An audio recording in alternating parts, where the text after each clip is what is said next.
Сәлем барлықтарыңызға. Бүгін раскладымызды махаббат үштігіне арнайтын боламыз. Жігітіңізді ойлаңыз, өзіңізді ойлаңыз. Оның басқа біреуі бар екенін білесіз, яғни да соны да ойлаңыз. Жалпы махаббат үштігі бүгінгі тақырып. Әдеттегідей бірінші сіз бен жігітті тауып алайын, энергетикаларыңыз бойынша. Сіз шықтыңыз, бірден шықтыңыз. Енді жігіт.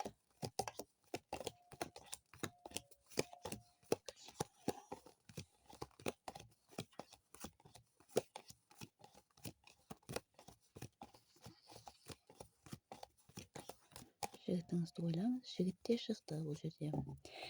Енді бірінші сіз шықтыңыз, сізді айта кетейін. Екеулеріңіз энергетикаларыңыз бойынша бірдей болып тұрсыздар.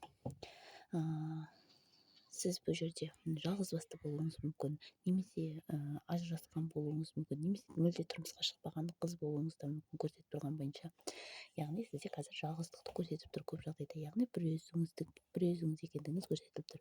Сіз соған қарамастан, бір өзіңіз болғаныңызға қарамастан, сіз өзіңізді көп жағдайда ұстай білетін адамсыз, спокойно болуға тырысатын адамсыз, және де жеңіске жеткендігіңіз де бар. Яғни бір өзіңіз болсаңыз да, сіз бұл өмірде жәндегі белгілі бір жинаған ресурсыңыз бар, немесе авторитетіңіз бар деген сияқты.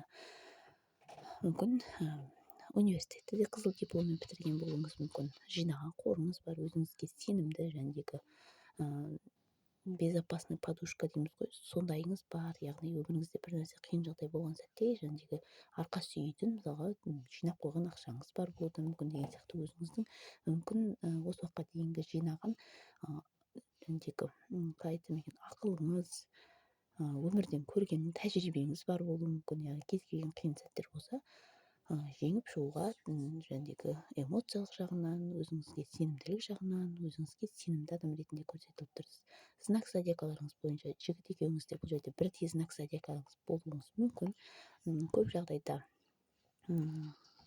водолей, яғни су құйғыш егіздер болуыңыз да ықтималдығы өте жоғары. Бірақ постоянно айтамын, жәндегі общий форматта расклад болғандықтан знак зодиакаға қатты берудің қажеті жоқ. Бұл жерде қысқаша тез айта кетейін.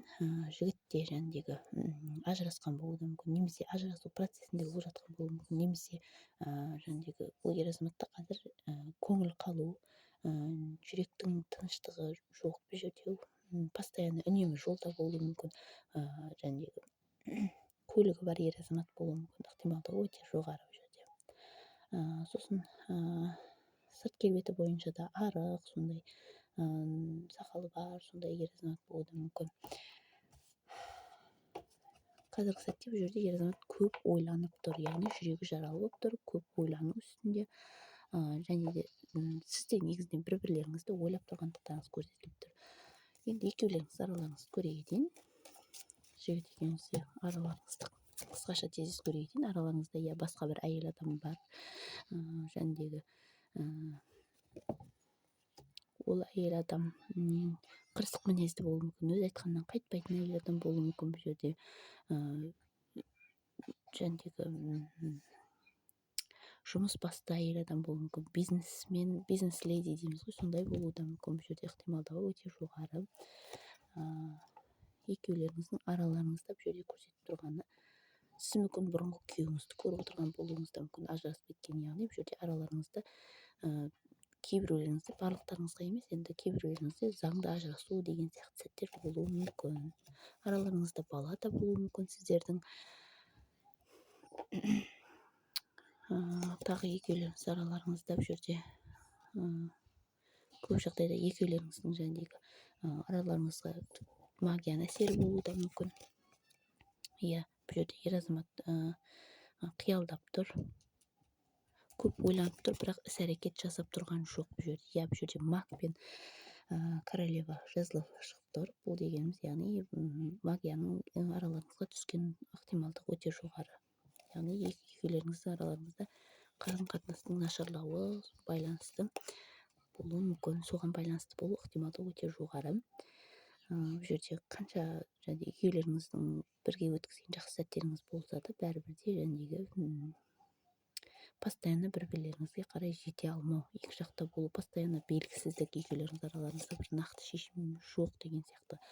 Қазіргі сәтте екеулеріңіз араларыңызда суып кеткен араларыңыз, көңіл қалу бар, көп ойлану, адамдардың көп өсегі деген сияқты, көп сөздері деген сияқты бұл жерде.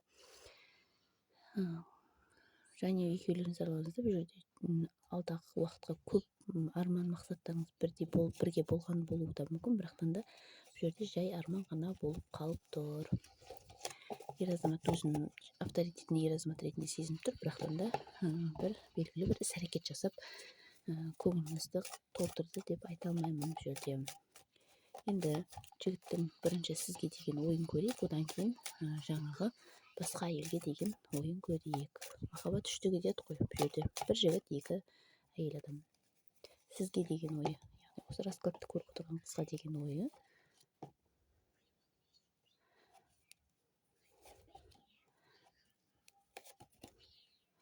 Бұл жерде екеулеріңіз бұрын отбасылы болған болуларыңыз да мүмкін, екеулеріңіз араңызда өтірік сөздер, өтірік нәрселер, яғни шынайы емес, просто дәлелі жоқ нәрселерге бола ажырасып кеткен болуларыңыз мүмкін, екеулеріңіз екі жақта болуларыңыз мүмкін, немесе жәндегі отбасы болмасаңыздар да бұл ер азаматпен, яғни отбасылы болуға дейін бару, яғни отбасы сияқты бір-бірімен араласу, қаржы жағынан болсын, бір-бірлеріңізге ештеңені аямау, және как будто отбасы сияқты болып бірге қарым-қатынас жасап тұрған болуларыңыз да мүмкін. Сол себепті араларыңызға өсек сөздер, өтірік нәрселер, фактісіз нәрселер қарым-қатынастарыңызды үзген болуы мүмкін бұл жерде. Әркім өз вакуумның ішінде отыр, әркім менікі дұрыс десе, жігіт менікі дұрыс деген сияқты.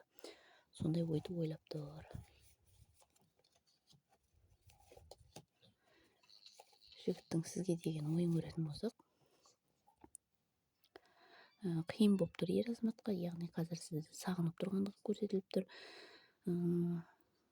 Бұл жерде бұл ер азаматқа махаббат үштігін алып жүруде қиынға соғып тұр десем де болады қазіргі сәтте. Тағы сізге деген ойы.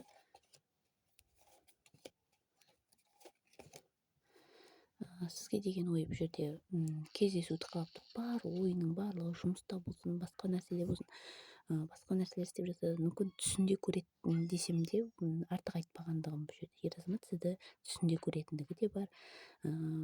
Сізбен жәндегі қарым-қатынас жасағысы келеді, сізді ойлап тұр, хабарға шыққысы келіп тұр, сізге кездесуді белгілегісі келіп тұр, белгілі бір күнге ойлап тұр солай.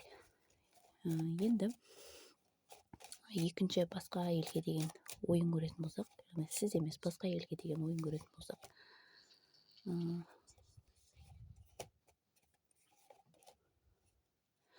болашағы ол әйелмен байланып тұр, яғни мүмкін ол әйелі болуы мүмкін жәндегі басқа жүріп жүрген қыз, араласып жүрген қыз болуы мүмкін, енді белгісіз, мүмкін сіз әйелі болып көріп отырған шығарсыз. Бұл жерде сіз емес, яғни басқа әйелге деген ой, махаббат үштігі деді ғой, оған байланып тұр. Как будто оған жәндегі болашақта да қаржылық жағынан көмек беру керек деген сияқты. Белгілі бір міндет, белгілі бір нәрсе оны оған байлап тұр. Болашақта да байланып тұр. Болашақта да онымен қарым-қатынас үзіліп кетеді деген ойды ойлап тұрған жоқ ер азамат бұл жерде. Ер азаматтың ойын көріп тұрмыз да бұл жерде. Нақты болатын нәрсе емес ол. Ойы бұл жерде жігіттің. Бәрібір де мен одан 100% құтылып кете алмаймын. Бәрібір де оның белгілі бір жауапкершілігі мүмкін, араларында бала болуы мүмкін. Соның жауапкершілігі, қаржысын беру деген сияқты, әлеумет төлеу деген сияқты, мысалға сондай белгілі бір берешегі болашақта да болатындықтан бәрібір де араласып тұруға мәжбүр деген сияқты. Оған байланып тұр. Солай ойлап тұр ер азамат бұл жерде. Тағы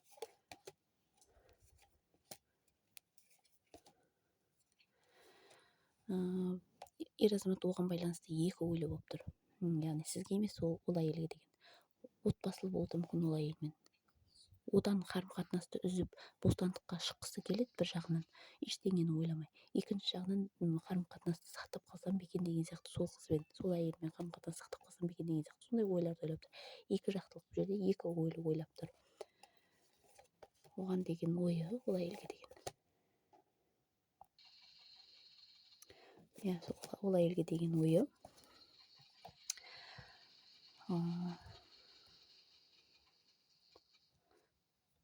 Яғни одан бәрібір де кете алмайтын бір белгілі бір себептер бар. Айтып отырмын ғой, отбасылы болуы мүмкін, балалары болуы мүмкін деген сияқты.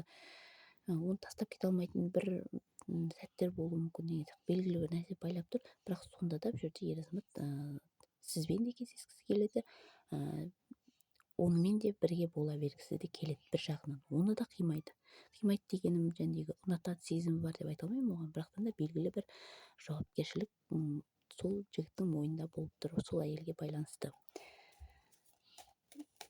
Енді жігіттің сізге деген сезімін көрейік. Енді екі қызға деген ойын көрдік, енді екі қызға деген сезімін көрейік. Сізге деген сезімі бұл жерде, осы видеоны көріп алған қызға деген сезімі.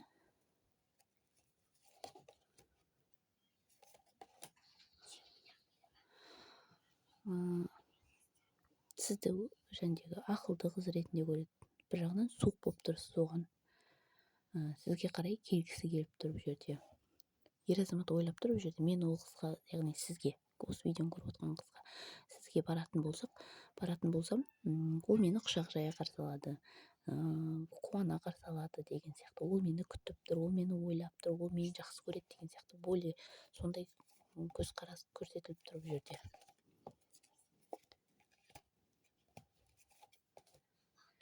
Қазір араларыңыздағы суықтықтың болғанын қаламай тұр. Бұл жерде ер азамат сырт көзге сізді ұнатпайтын сияқты кейіп танытқанымен, жақсы көрмейтін сияқты кейіп танытқанымен ұнатып тұр сізді. Яғни араларыңыздағы суықтық болмағанын қалайды. Яғни ішіңіздегі барлық мәселелеріңіздің барлығы бір-бірлеріңізге айтылып, жақсы уақыт өткізгенді қалап тұр бұл жерде. Енді екінші басқа әйелге деген сезімін көретін болсақ,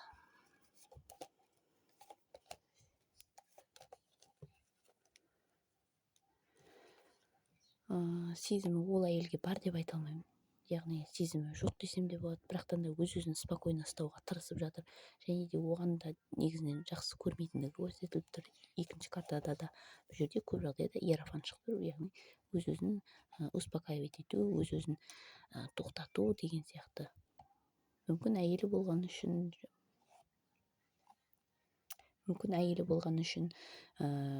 кете алмай тұрған болуы мүмкін деген сияқты. Балалар үшін деген сияқты.